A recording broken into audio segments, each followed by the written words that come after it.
Siguro simulan na rin natin, di ba? Sige, sige. Kasi nakita ko yung post ni Senador Kiko, parang nagdaramdam yata sa ating palatuntunan. Naglabas po kasi ng statement si Senador Kiko Pangilinan kagabi. Ayan, na nananawagan sa amin na maglabas ng public apology. Humingi ng paumanhin kay Sharon Cuneta. Dahil nasaktan daw po namin ng kanyang kalooban kahit siya ay nananahimik at wala kinalaman sa issue ng korupsyon. Ganun ba? Ito kasi yung episode natin nung Friday, Jen, kung saan ay kasama natin si Senador Dante Marcoleta. Okay lang ba? Basahin ko na ng buo para at least sige. sa kabatiran po ng marami, baka nakikinig siya sa radyo. Para mabigyan natin ng kanyang pahayag. Ito po, ang press release pala ito Pero nakapost din po ito sa page ni Senador Kiko Pangilinan. September 1, 2025, pahayag po ni Senador Kiko sa Net25. Sa management po ng Net25, tama ba na sa pagbati ko sa akin ng inyong mga anchor na sina Nelson Lubao at Jen Subardiaga present sa programang Saganang Mamamayan kung saan naging guest ninyo si Senador Dante Marcoleta. Hindi po siya guest, host po siya ng programang ito. Regular guest po siya at every Friday po ay narito. Ay dinawit ninyo ang aking may bahay na si Sharon na wala namang kinalaman sa usapin ng kurakot sa flood control? Grabe naman. Binastos ng programang ito si Sharon at sinaktan ninyo ang kanyang kalooban kahit na nananahimik siya at walang kinalaman sa isyu ng korupsyon. Ito ba ay upang mapag-usapan at dumami ang inyong viewers? Tama ba na idawit ang isang inosenteng tao walang kinalaman sa official business ng Senado at gawing katawa-tawa ang kanyang pagkatao sa publiko? Ano ba ang ginawa ni Sharon sa inyong istasyon at sa mga anchor person at binastos ninyo ang kanyang pagkatao? Hindi ganito ang mga professional na broadcaster. Your anchors disrespect Sharon, insulted her, and wounded her feelings by dragging her in this issue. She deserves a public apology from Net25 and your anchor persons. Huwag ninyong idawit ang mga inosente at binabastos, lalo na ang mga asawa ng mga senador na wala namang kinalaman sa mga usapin sa Senado. Ayun. Hindi na po natin bibigyan ng komento yung kanyang pahayag. It will remain as it is. Hayaan na ho natin ang ating mga nanonood ang magtaya. Kung yung sinasabi niya ay totoo o hindi, pero nabastos nga ba natin? Hindi na natin bigyan ng komento. Ano ba ang nangyari nung Friday? Panoorin na lang po ninyo yung part na yon. Sige. Ito po yun. Ang mandate ng Senate Blue Ribbon Committee ay talaga namang mag-imbestiga. Si Senador Kiko Basan ay miyembro po ba ng Blue Ribbon Committee? Nag-apply siya. Nag-apply, nag-presenta yung kanyang sarili, isama. Karaniwan kasi, susulat siya. Kung pwede sana, maging miyembro ako ng committee mo. Pinayagan ko. Okay. So, technically, miyembro siya ng Blue Ribbon Committee. So, ano po ang gusto niya palabasin dito? Miyembro pala siya ng Blue Ribbon Committee, nagsusuwestiyon siya ngayon ng isang... Anong tanong mo? Anong gusto niya nga mo? Anong gusto niya palabasin dito? Di ba? Hindi mo alam kung anong gusto niya palabasin. Hindi, kasi miyembro siya, tapos nagsasuggest siya ng bumuo pa ng isang bukod na grupo na mag-iimbestiga. Same subject matter. Ano po ang gusto niya palabasin dito? Iniinsulto niya ako. Kung ganyan, Sen, kung halimbawa ako, hindi naman ako miyembro ng Blue Ribbon Committee bilang isang mamamayan, pwede ka bang sabihin sa kanya na, Senador Kiko, baka pwedeng bumitaw ka na sa Blue Ribbon Committee? Kasi kung chairman kayo... Parang inaamin niya na hindi niya kaya Tsaka wala siyang tiwala sa committee. Hindi, manawagan ka. Baka nakikinig siya. Baka nakikinig po kayo, Madam Sharon Cuneta. Pakikausap nyo naman po si Senador Kiko Pangilinan. Baka po pwede mapakiusapan mo, bakit mo naman meminosen yung Blue Ribbon Committee sa pangunguna po ni Chairman Dante Marcoleta, nabubuo pa ng isang komite, baka pwede yung sabihin nyo, magbitaw ka na lang dyan sa Blue Ribbon Committee, umalis ka dyan, para hindi naman hindi nakakasira, nakaka-insulto. Ayan. Yan po yung part na nakasakit, sabi ng senador, sa kanyang asawa. Sapagkat alam mo naman, tayo ay mataas ang pagrespeto na. Alam ba, Nelson, ako'y miyembro ko ng Sharon yan. Hindi ako naniniwala. Di batang-bata, pasay Hindi ako. ako naniniwala hanggang hindi mo kakantahin yung bituing walang ningning. Pati yung gusto mo, yung Mr. DJ pa eh. Sige. Alin doon? Mr. DJ and I make a lahat na. Ako batang Pasay ako. Hanggang ngayon, Sabagay. bumoboto ako ng Pasay. Ako naman ang gusto ko yun. Kaya ako yung Sharonian High ako. school life, barang high school life. Hindi ako nagpepresenta bilang Bilmanian o Noranian. Hindi. Ang batch namin, ako po ay Sharonian. Pero ito kaya ang- kung sasabihin kung kami ay babastusin natin wala po sa hinagap namin. Pero hindi po pwede. wag na nating argumento. Yes po. Regardless na binastos o hindi, may nasaktan dyan eh. Ha? Tama. Alam mo tayo, ayaw natin yung nakakasakit ng kapwa. Ako nga, hindi ako nakatulog kagabi, hindi ako nakapag-programa kanina umaga, napuyat ako kasi ayoko dyan yung may nasasaktan. Tsaka Yan man eh, sinadya mo o hindi. Hindi ba? Kasi kung Lalo minsan, kung babae, ha? may nabanggit ka, nasabi ka, hindi mo naman akalain na masasaktan yung isang tao, kailangan, wala kang magagawa kundi humingi ng paumanhin. At saka ayaw din natin na ang mag-asawa ay nag-aaway dahil sa palatuntunan ito. Hindi po namin ninanais ang bagay na yan. Dahil sa ako naman humingi na ng paumanhin sa aking Facebook post at ako naman din po ay kasi nararamdaman ko din yan eh. Ayoko din yung nakakasakit eh, di ba? Totoo. Kaya ako personally humingi ako ng paumanhin sa inyo, Miss Sharon Cuneta. Yan. Ikaw? Ganun din po. Bilang isang Sharonian ay kung nasaktan po namin ang inyong saloobin at damdamin, Ma'am Sharon, ako po, si Jen Subarjaga, sinabi po ay humihingi din po ng pamanhin sa inyo. Ganun tayo. Kung minsan, dun nga sa tuwing Friday, nandito si Senador, hindi na ako nagsasalita halos. Diba? Nakakasakit pa rin pala tayo. Lalo na ikaw. Kasalanan mo to eh. Pero ganun pa man, kasi ang palatuntunan talaga ayaw namin nakakasakit ng saloobin, lalo na po ng babae. Lalo na ng bisis. Kaya kasi yung iba sinasabi,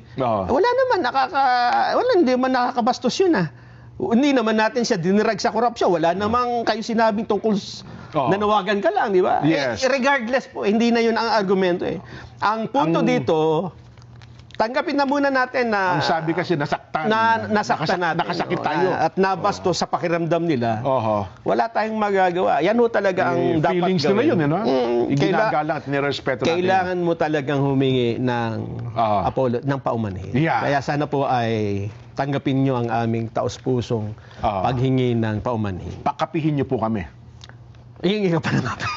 Baka pakapihin niyo po kami. At kami na po sagot sa sandwich. Yan. Okay. Tsaka yung paboritong ice cream ni Ma'am Sharon ay dadalhin ko doon sa kanila. Ngayon. May paborito siyang ice cream. So paano? Okay, Uwi na paalam tayo. Tayo bumalik. May mga pumupuna dyan kay Senador Kiko.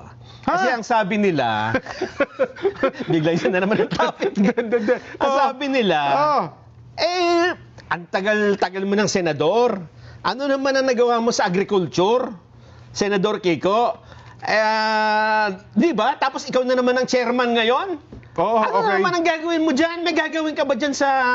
Meron naman daw ata. Mukhang naglalatag sila ng mga magagandang programa pa sa Committee on Agriculture. Kaya nga doon sa mga pumupuna dyan, alam nyo ba na binuksan na po ni Senador Kiko Pangilinan ng investigasyon sa lumalalang agricultural smuggling? Napanood ko yan isang araw, isang linggo. Yan ang tamang gawin.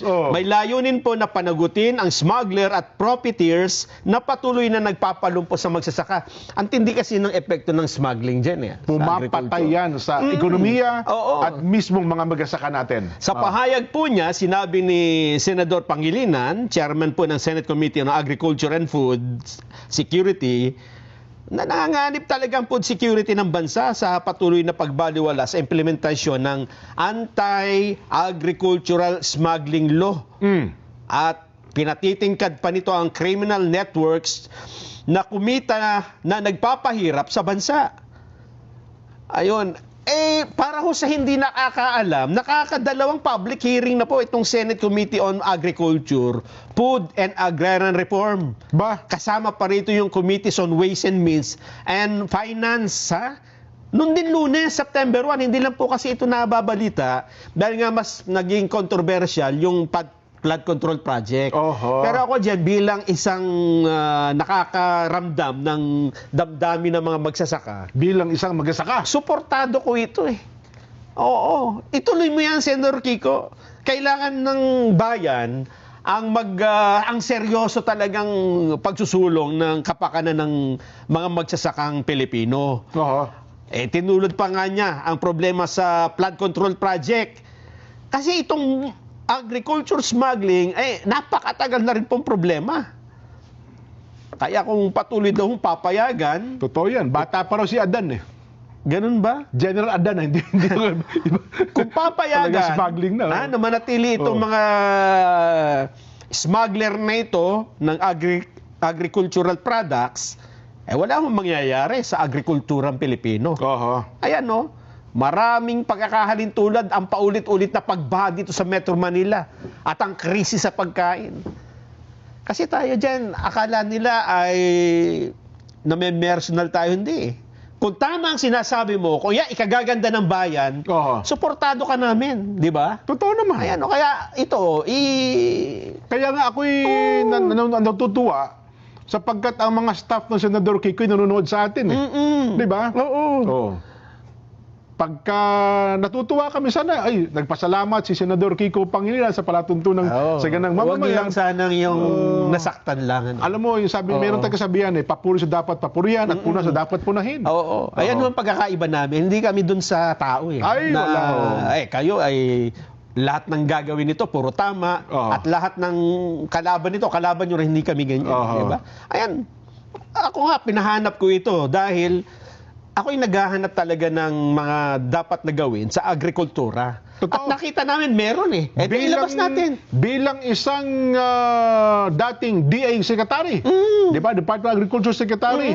At yun nga po, Chairman ng Senate Committee on Agriculture, abay, napakalaki po ng papel Yes. na magiging bahagi nito. Doon sa mga Para sa matagal, magsasaka. doon sa mga matagal na sumusubaybay sa programa, Oo. nung ang Pangulong Bongbong Marcos pa ang DA Secretary. Oh. 'Di ba? Inaaraw-araw din natin siya ng dapat niyang gawin, 'di ba? Totoo. Hanggang sa binitiwan na niya kasi sabi natin, baka po hindi niyo na kaya. Oo. Ibinigay na niya sa iba. Kasi importante ho ito. Hindi ho dapat na nag-iimbestiga tayo sa mga anomalya tapos pababayaan natin itong tungkol sa agrikultura. Idagdag ko pa dyan, Nelson, meron pa isang sinusulong si Senador Kiko, yung mataas na crop insurance. Ayun, tama. Di ba? Gusto ko rin yan. Yan. Kasi alam mo, ang matagal na itong crop insurance, minsan hindi naman binabayaran ng mga magsasaka eh. Ano ba ang panukala ng Senador Kiko sa bagay na ito? Ang pondo pala ng Philippine Crop Insurance Corporation, Jen, ay maliit lang. Tapos kulang ito sa 11 million ng mga magsasaka. Nako, kung 1 million bawat isa, di 11 million kaagad doon. Kung ikukumpara mo sa pinsala sa agrikultura, halimbawa 2024, 57 billion pesos pinsala sa agrikultura. Nako po. Paano mo sasagutin ngayon yan? Di ba? Ito ang problema sa crop insurance, hindi nila mabayaran yung mga magsasakang napinsala. Kasi kulang ang pondo nila. Totoo. Ayaw ako kung may nagkiklaim dyan. Yun nga. Parang wala nga ako. Yung mga kilala ko mga magsasaka, ayaw ko si Tatay Juan. Kung sa kasaysayan ba ng kanyang buhay, nung napinsala ang kanyang pananim, ay nakasingil man lamang sa crop insurance o kaya naman naisiguro ba niya ang kanyang mga itinanim. Dito sa record dyan, diba? Ito palang Crop Insurance Corporation nakapag-payout na, insurance payout ng 1.95 million sa mga benepisyaryo sa ginanap na distribution sa Benguet Provincial Engineering Office. At dun mismo si Senador Pangilinan, siya ang nanguna sa yan sinasabi natin. And sana papalawakin pa sa iba, no? Kapag kami mga Totoo. Kasi yung ibang magsasaka hindi ho talaga naabutan ng tulong eh. Yung insurance na ito eh, no? Sabi, yung iba nga, parang hindi nga alam kung ano yung crop insurance. Ngayon, so ang panukala ng Senador Kiko, taasan. Lagyan ng pondo. Lagyan ng pondo yung Philippine Crop Insurance. Dagdagan ng suporta. Ayan. Kasi tama ito eh. Kapag magsasaka, nabaha, nasira ang kanila. Wala na, hindi siya. Ang hirap bumangon. Wala. Di ba? Ang hirap bumangon. Ang iba nga halos talaga hindi na bumabangon. Di ba? Gusto Tapos, well, tingnan natin. Suportahan natin ng senador sa kanyang mga panukalang ito. Sana ako lang, sabi din niya, no, sa dami ng mga ganyan, ang tanungan niya kanina, may naparusahan na bang smuggler? Wala pa. Parang wala pa, no? Oo. Siguro Kasi puro sibuyas lang inahuhuli. Sana po Walang sa investigasyon nga, di ba? Sa investigasyon, yaman din lamang sinimulan nyo na po ito. Siguro kayo po, bilang chairman ng committee ito, mapasimulan natin ang pagkasampa at paghahain ng kaso sa mga mapapatunayang smuggler na agricultural products. Ano na ito, Nobel recommended economic sabotage na ito, ha? Ipapadagdag ko pa rin dito kay Senador Kiko. Siguro makatulong din ito. Imbestigahan nyo rin yung irigasyon, di ba? Nako! Kasi sa dami kasi number one yung kailangan ng magsasaka, mga irigasyon patubig Totoo. Kahit na gaano pa kaganda ang technology mo sa pagsasaka, hybrid, maganda, may abono ka, may lupa ka, pero wala kang patubig, wala ho kayong ani. Oo. Dapat imbestigahan nyo yung irigasyon dahil sa hinaba-haba ng panahon, saan ba nakarating ang irigasyon na ito? At gaano kalaking pondong binibigay dyan? Yun lang, National Irrigation Administration, taon-taon po, napakalaki ng pondo dyan. Saka sabi niya, kung susumahin mo, suma total, yung pondong nilagay dyan, malamang pati dito sa gilid ng istasyon natin, baka may irigasyon Kaya may patubig siya pag nagkataon. Suportado namin yan. Senador Kiko Pangilinan. Yung patubig at saka yung mga mini dams, mini dams, yung mga rainwater harvesting. Yes. Yan, ipatupad din natin kasi magsasaka makikinabang dyan Kung saan ang ikabubuti ng ating bansa, doon tayo, ha? Hindi sa kung sino, di ba?